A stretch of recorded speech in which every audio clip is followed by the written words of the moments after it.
नमस्कार दोस्तों, कैसे हैं आप सभी। मैं प्रतीक्षा शुक्ला अपने चैनल शक्ति भक्ति कथा वंदना संग्रह में आप सभी का हार्दिक स्वागत करती हूँ। आज के इस वीडियो में हम आपको बताएंगे आखिर ऐसा कौन सा असुर है जिसको हम ज्योतिर्लिंग के रूप में पूजते हैं।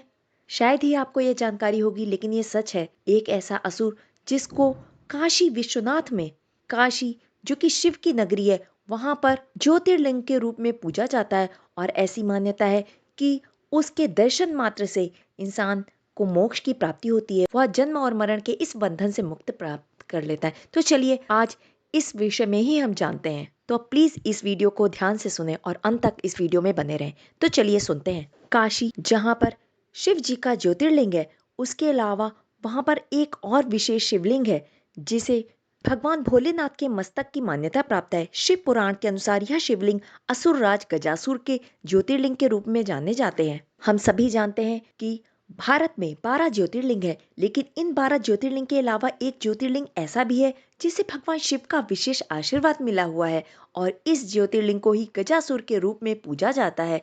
गजासुर का यह ज्योतिर्लिंग काशी के 14 महत्वपूर्ण मंदिरों में से एक है, और इस शिवलिंग की कथा का वर्णन शिव पुराण में भी मिलता है।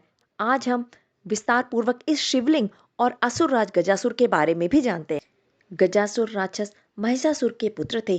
महिषासुर का वध माँ दुर्गा ने किया था। और गजासुर भी अपने पिता की तरह बहुत ही अत्याचारी राक्षस था, और उसने अपने पिता की मृत्यु का बदला लेने के लिए घोर तपस्या की और ब्रह्मा जी को प्रसन्न किया। ब्रह्मा जी के प्रसन्न होने पर उन्होंने ब्रह्मा जी से महाबलशाली और अजय होने का वरदान प्राप्त किया। ब्रह्मा जी से यह वरदान पाकर गजासुर स्वयं को शक्तिशाली मान तीनों लोकों में उसने अत्याचार करना शुरू कर दिया। न तो उसने किसी देवताओं को छोड़ा, न ही ऋषियों को।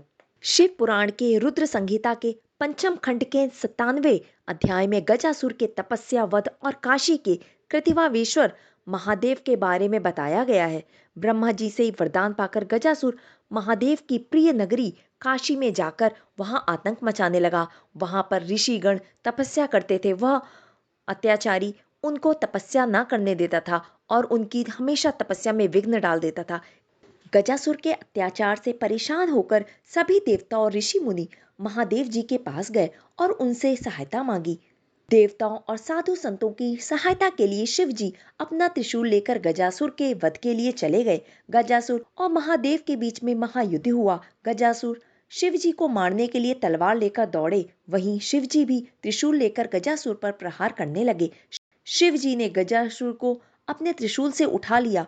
जब गजासुर को यह एहसास हो गया कि उसकी मृत्यु अब निकट ही है, तो वह शिव जी की आराधना करने लगे। भगवान शिव की आराधना करते हुए गजासुर ने शिव जी से कहा कि हे प्रभु, आपने अपने पवित्र त्रिशूल से मेरे शरीर का स्पर्श किया है, इसलिए मैं चाहता हूँ कि आप सदैव मेरे शरीर के चर्म को धारण करें, मेरी चर्म का ही ओढ़न पहने, और आज से आप कृतिवासा के नाम से ही जाने जाएं। शिव जी ने गजासुर की बात मान ली और कहा कि हे गजासुर, तुम्हारे शरीर को इस काशी नगरी में ही मुक्ति मिलेगी। साथ ही तुम्हारा शरीर यहाँ ज्योतिर्लिंग के रूप में काशी में स्थापित होगा, और इस ज्योतिर्लिंग का नाम कृतिवासेश्वर के नाम से पूरे संसार में जाना जाएगा। इसीलिए काशी में कृतिवासेश्वर मंदिर एक ऐसा शिवलिंग है जहां असुरराज गजासुर ज्योतिर्लिंग के रूप में विराजित है। काशी में यह मंदिर काशी विश्वनाथ मंदिर और महामृत्युंजय मंदिर के बीच में स्थित है। कहा जाता है कि इस मंदिर के दर्शन मात्र से ही मनुष्य को जन्म और मृत्यु के बंधन से मुक्ति मिलती है और उसको मोक्ष की प्राप्ति होती है। सदियों से यह काशी के सबसे बड़े और पुराने मंदिर में है, और यह काफी ही प्रसिद्ध है। अगर आपको ये जानकारी पसंद आई हो तो आप मेरे चैनल को लाइक, सब्सक्राइब, अपने दोस्तों और फैमिली मेंबर्स के साथ शेयर अवश्य करें, और कमेंट में जय शिव शंकर, जय कृतिवासेश्वर अवश्य लिखें। धन्यवाद।